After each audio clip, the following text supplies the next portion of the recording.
I never imagined my own daughter-in-law would seize the entire estate and the home I'd lived in for decades, just 2 weeks after my son's funeral.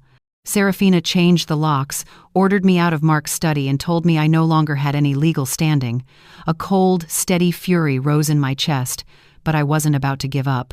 If you want to hear how an old mother like me outwitted pure greed and reclaimed what was rightfully mine, tap that subscribe button and tell me where you're listening from, so you won't miss a single step of this battle of wills. My name is Edna May, 65 years old, a retired art teacher who spent a lifetime giving to my family and my community. I never imagined that the legacy my husband and I built, our spiritual wealth, our history, would one day become the target of someone's greed. I once believed my son Mark and the woman he once loved would safeguard all of it. But life has a way of proving us wrong, doesn't it? When Serafina walked into this house and changed the locks, I realized I hadn't just lost a home. I was stepping into a battle I had to win if I wanted to protect everything that belonged to Mark, to us, to our family. 2 weeks after Mark's funeral, the house no longer felt like mine. Serafina strolled in with that smug smile of hers and a brand new set of keys locks I'd never seen before, right in the very place where decades of memories lay quiet. I stood in my son's study, a room once filled with sketches, journals, and family photos. Now, it felt like her territory. A heavy emptiness spread through me, but it wasn't despair. It was a cold, sharp anger, tightening every muscle in my body, readying me for the fight ahead. Serafina didn't bother hiding her intentions. "You have no legal standing," she said, her voice dripping with challenge. "I'll be the one deciding the future of this house." Her words cut into me like a blade, but they also awakened an ember that had slept far too long. I looked around the room, Mark's old piano, the paintings he made as a child, my husband's treasured book collection, each piece holding a story, a breath of our life together. And all of it was on the verge of being ripped from my hands. In the days that followed, I watched Serafina parade through the house with her little provocations. She changed the curtains, hung modern art over our antique walls, and started calling realtors to renovate the home. The message was clear: she wanted to sell it and trade our family's haven for that sleek glass mansion she'd been eyeing. Every time she called me the unnecessary old woman with no expertise, I felt the grief of losing my son sharpen into a cold, focused fury. I thought of Mark, his gentle smile, the way he organized every receipt in the family, trust every document with care, and I knew I couldn't let the things he built fall into the hands of someone who cared only for luxury. But the pain wasn't just about the house or the money. It felt like losing Mark all over again, this time through Serafina's arrogance. Each day when I stepped into his old study and watched her rearrange everything to her taste, I felt the hollow ache of betrayal. And I wondered, had Mark ever imagined the woman he trusted could do this to me? A part of me wanted to cry. Another part wanted to strike back immediately. But I knew if I acted on emotion, I'd lose. So, I started documenting everything. Every call, every message, every contract she requested, every reckless expense. For those days I became mother, detective, and property manager all at once, roles Serafina assumed I was too frail to handle. I sat at that desk, my hands trembling just a little, but my mind cold as winter. I made a list, step by step, every move I'd take, every piece of evidence I'd expose. Somewhere in that pain, something inside me hardened into resolve. The grief, the loss, the humiliation, it all turned into strength. And in that clarity, I saw Serafina for who she truly was: lavish, arrogant, so convinced that power comes from taking, grabbing, owning. But I knew better. Wisdom, experience, love for one's family, those are the real forces in this world. I had them once. I still had them, and I wasn't about to let anyone steal them from me. Every step she took felt like a dare, and I knew if I wanted to win, I needed strategy, time, patience. That night I sat by the window watching the house glow softly under the warm yellow light. My chest ached, but my eyes stayed sharp. I whispered to myself, "Serafina, you have no idea that I've been waiting 15 years for this moment, and when it comes, Mom won't miss." I couldn't afford a single careless move. Every step had to be precise. Every proof, ready. Losing my son, losing my home, that was only the beginning.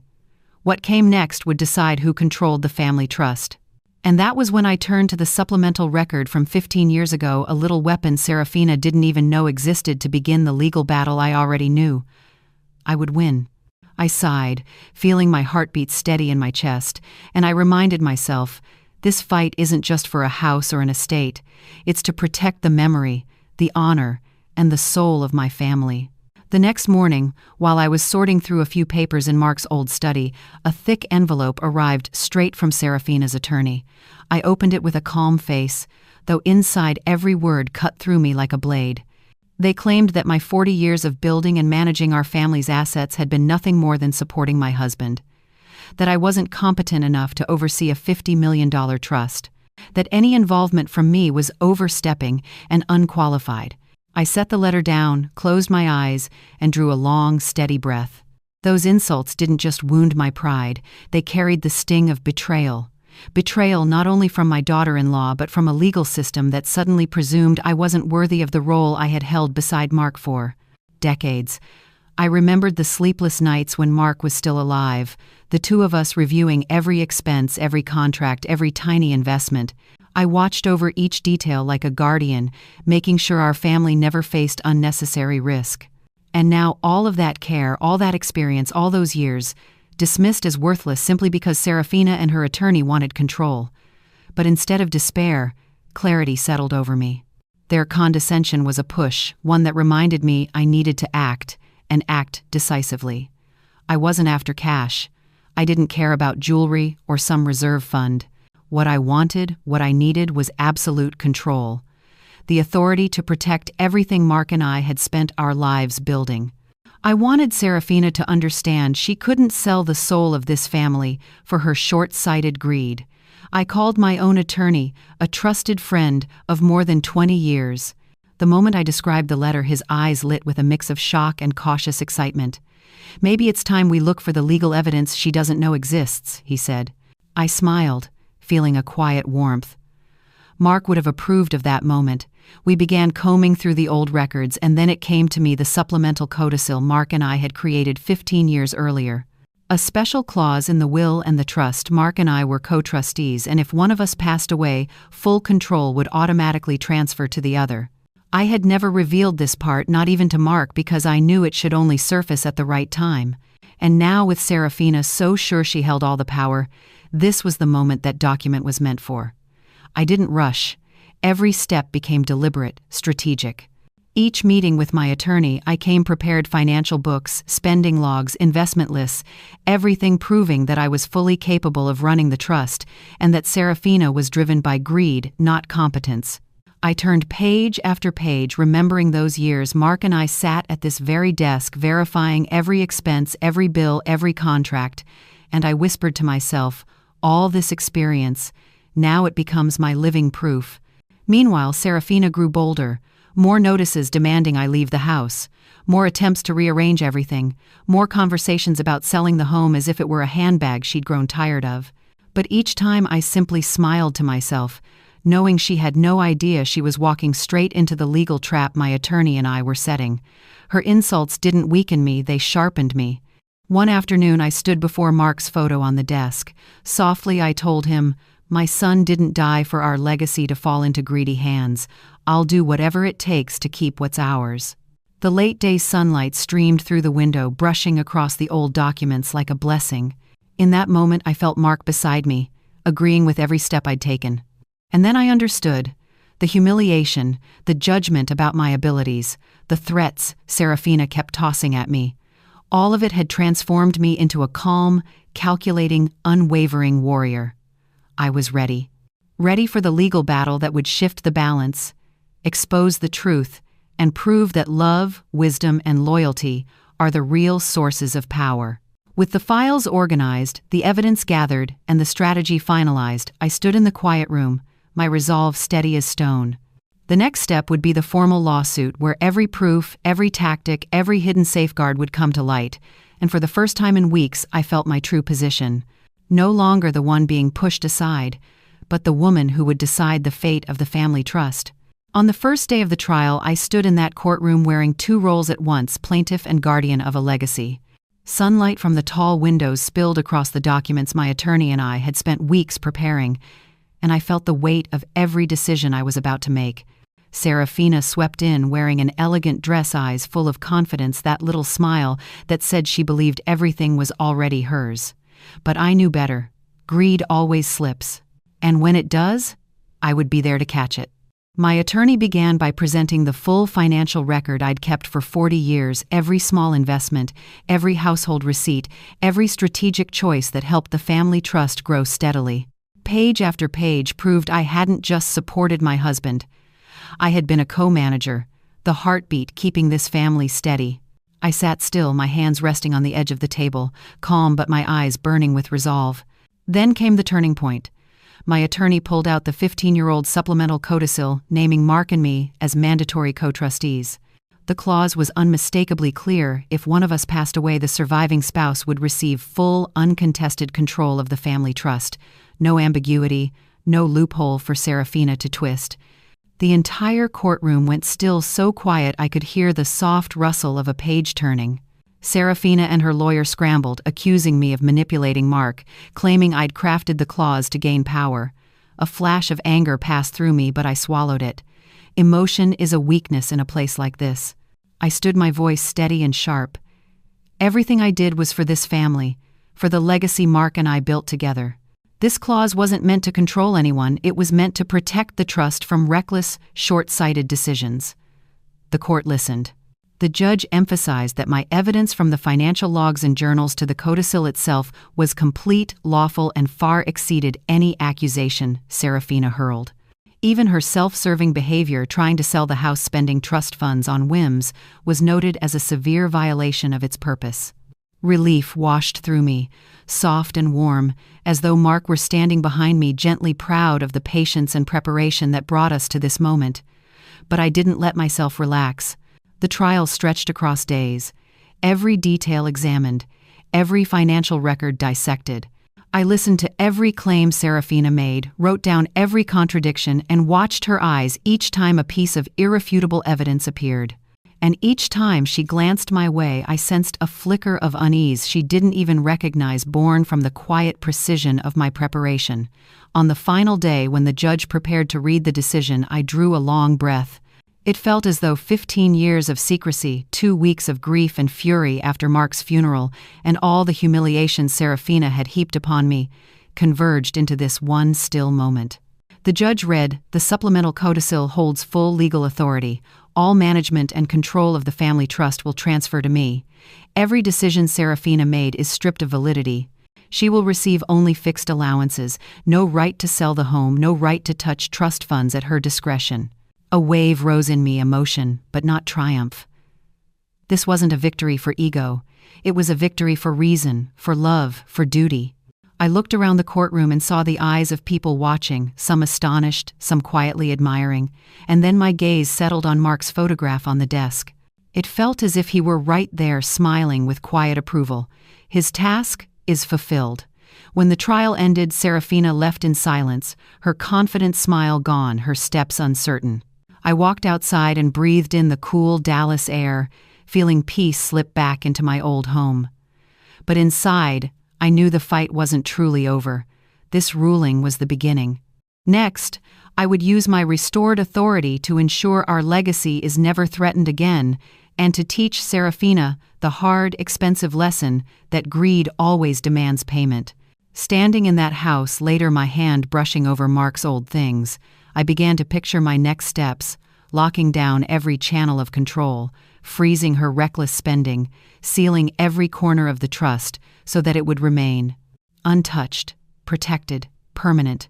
Everything I'd learned through grief, humiliation, and this long legal battle, now it would become the final armor guarding my family's legacy. The day I walked into that final hearing, my heart was calm. But deep down, every beat reminded me just how brutal this battle had been. Serafina swept in wearing her elegant dress, eyes sharp, smile smug like she'd already won. But I knew better. Real victory isn't built on empty confidence. It's built on preparation, on ironclad evidence, and on patience that doesn't break. And I knew. This was the moment to bring everything into the light, to reclaim what truly belonged to our family. Her attorney did everything he could to invalidate the supplemental record. He claimed I had manipulated Mark, that the co-management clause was nothing more than my own calculated scheme to seize control. I sat still, one hand resting lightly on Mark's financial journal, my gaze steady. Their accusations only made me smile inside because every piece of evidence I had, from expense ledgers and contracts to logs and investment reports, proved my competence beyond any doubt. When my lawyer rose and laid out the evidence, the courtroom seemed to fall silent. I walked them through every detail, every investment, every financial decision Mark and I had made together. I told them how Mark had trusted me with the trust fund, how I protected every dollar, never letting our family's assets be wasted or carelessly spent. Each word was backed by files, receipts, journals, clear, undeniable. The judge listened carefully, nodding from time to time, as each point lined up with verified proof. And I felt it, the shift in Serafina's breathing. That confident smile faded. Her eyes dropped. Her rebuttals grew clumsy. Her greed, her recklessness, the haste behind every move she'd made, those things became her weakness. She never once imagined that this gentle, aging mother would walk in with a strategy so tight it could cut glass. When the ruling was announced, it felt like a great weight slid off my shoulders. The supplemental record was declared fully valid. Control of the trust fund was mine, and every one of Serafina's rights was revoked. The judge emphasized that her selfish actions and her intent to sell the house violated the core purpose of the trust entirely. I stood there quietly, looking around the courtroom, a mix of relief and fierce satisfaction settling over me. This victory wasn't just about the assets. It was recognition of my competence, my responsibility, and my loyalty as a mother. I left the courthouse and stepped into the old house again, the afternoon sun spilling through the windows, touching every piece of Mark's memories. Everything was still there, and no longer under threat. For the first time in weeks, I felt peace, not an ending, but the beginning of a new role, the guardian of our legacy. I began reorganizing the authority structure immediately. Serafina's spending accounts were frozen. She'd receive only a fixed monthly allowance. She couldn't withdraw, sell, or tamper with anything. Every move she made would be monitored to make sure her greed could never again tear apart what Mark and I had built. Each decision I made was firm but fair. A lesson for her, one she needed to learn about responsibility and the limits of ambition.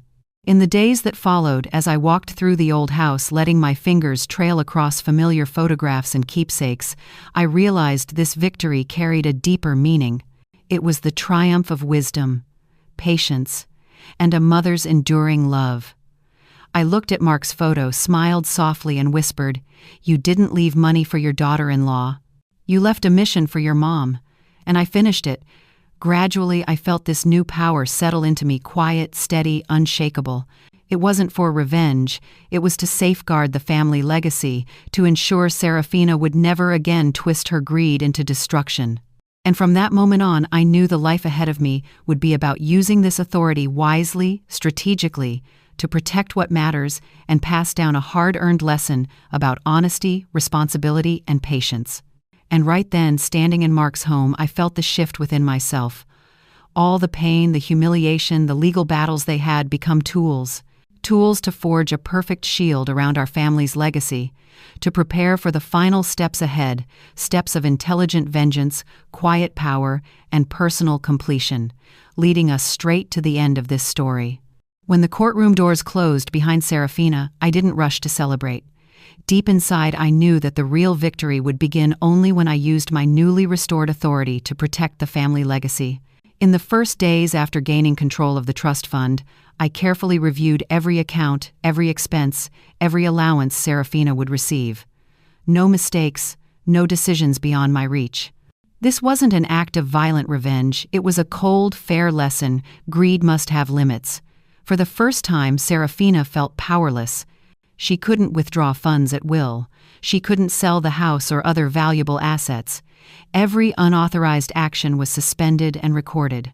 I monitored her every move, but without bitterness, because I knew calmness, intelligence, and decisiveness were the most enduring sources of power. Inside me, a deeper satisfaction took root, different from the sharp anger I had felt at the beginning. This victory was about safeguarding the legacy, protecting the memories and values Mark and I had built over a lifetime. But the legacy was never just money or an old house. It was the memories, the principles, the responsibilities that Mark had entrusted to me. I spent hours walking through each room of the house, touching paintings, sketches, keepsakes. Every item reminded me of Mark, of the years of care, of nurturing the family. I realized deeply that a mother's role isn't only to raise children, it's to protect the family's spiritual heritage, to pass on values and ethics to the next generation. I began restructuring the trust, establishing sustainable spending guidelines, making sure that any decision involving the assets would be carefully considered. Serafina's personal expenses were limited to a fixed monthly allowance. She no longer had the freedom to indulge in luxury or use family funds for selfish schemes. I didn't feel triumph or vengeance, just calm, profound satisfaction. Every action was a reminder that responsibility and wisdom are true power.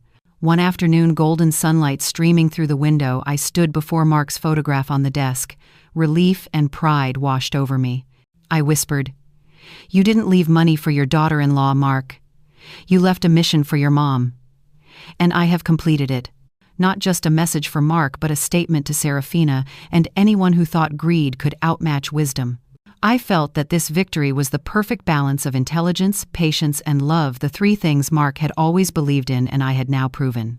In the days that followed, I began to truly enjoy the peace of the house and the control of the trust fund.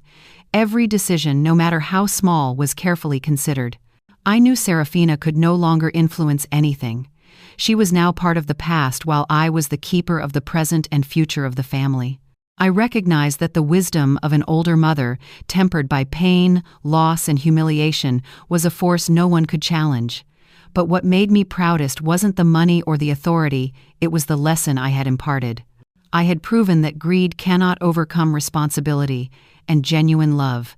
I had protected Mark's memories, preserved the house, and established sustainable principles for the trust, ensuring that this legacy would never be wasted. And standing in the house, my hand brushing over familiar objects, I felt complete. The battle was over, but the values I preserved would endure. I, Edna May, the aging mother, had become the family's ultimate guardian, proving that wisdom, patience, and deep love can triumph over both greed and humiliation. This story ends not just with legal victory, but with a powerful message. A true legacy is what we preserve, pass on, and protect with both heart and mind.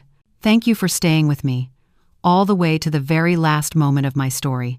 If you felt something in your heart while listening, if any part of this journey spoke to you, please like, share, subscribe, and turn on the little bell so you can walk with me through the next chapters of my life. Thank you. Truly.